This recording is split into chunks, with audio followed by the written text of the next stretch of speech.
A Richmond author is educating the community through historical fiction.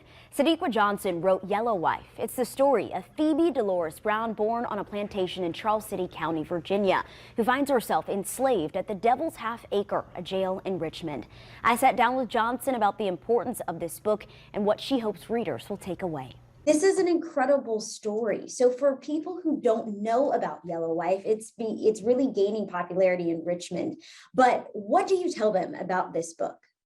Well, I always like to start with what inspired writing the story because I was not writing historical fiction. I was a contemporary fiction writer. And in 2016, we had some friends come down from New Jersey. We had only lived here for a few months, and someone suggested that we take them on the Richmond Slave Trail. And as some of the viewers may know, the Richmond Slave Trail was unveiled in 2011. There's 17 markers along the trail, and it talks about what it was like for the enslaved people as they came into Richmond.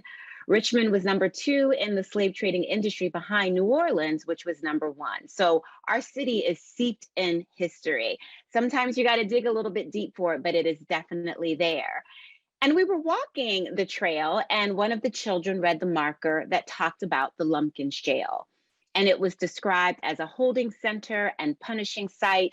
In fact, between 1844 and 1865, over 200,000 enslaved people passed through this particular jail. And the owner, he was called the bully, he was the devil. This was the Devil's Half Acre. And what caught my attention was it said that he was married to a Black woman, and together they had 5 children. And he was one way in business, but he was kind and considerate with her. And the first thing I thought was this woman was enslaved. She had no agency over her life. What was life really like for her? And what was life really like for those 5 children? And that was the beginning. It started with curiosity. It happened by accident, and one thing led to the next, and I started to work on the book. The main character of this book is a young woman by the name of Phoebe. And as you were writing about Phoebe, how did you come up with Phoebe's voice? How did you find Phoebe's voice when writing this? I like to say I channeled the spirit of the ancestors because I felt really chosen to write this story. I feel like that day on the trail, they got in the car with me and they followed me home and they kept tapping me on the shoulder. And so when I sat down to write her, the very first thing that I heard her say, it was a scene, and it was in the beginning of the book, and it's slightly different, but her mother was whispering recipes to her, recipes on how to cure dropsy and yellow fever and things that she didn't want her to forget. It was recipes being passed down from generation to generation. And for Phoebe, it was her lullaby. It was what put her to sleep every night. And, you know, she was young, but I could tell that she was naive, but I could also feel that the world was about to open in a way that she had not imagined. The process of writing about this, you talked about channeling the ancestors and thinking about those who have come before you and come before us. What was the process like writing this? Were there moments that were really tough when you had to think back to what people went through back then? Reading the research was definitely more difficult for me than actually writing it. I spent a lot of time at the Library of Virginia. We're very fortunate that it's right in Richmond. So I went and I got periodicals and different books written about slavery right here in Richmond. I visited the Shirley Plantation in Charles City, and that was one of the first plantations that I visited. And in fact, is where I found Phoebe's name. I was in the kitchen house and I look up on the wall, and there is a slave ledger with all the names and the purchase prices and the dates of the enslaved people who lived on that particular plantation.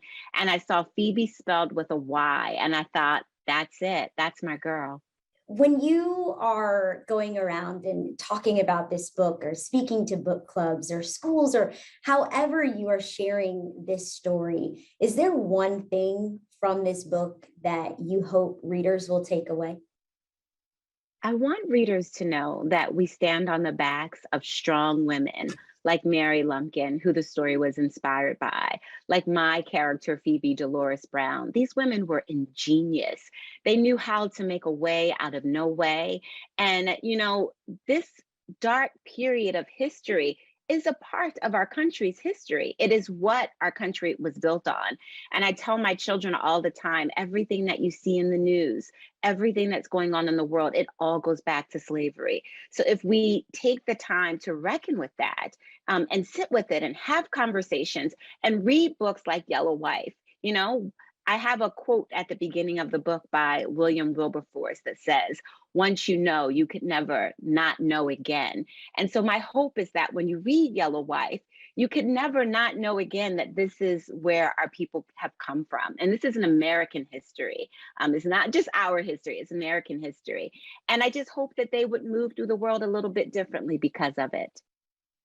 Yellow Wife is now available in paperback as well as hardcover. And Fountain Bookstore, which is local right here in Richmond, will be holding a virtual conversation with Sadeqa. That's happening tomorrow night at 6 p.m. So you can go to NBC12.com for all of the details to register for it.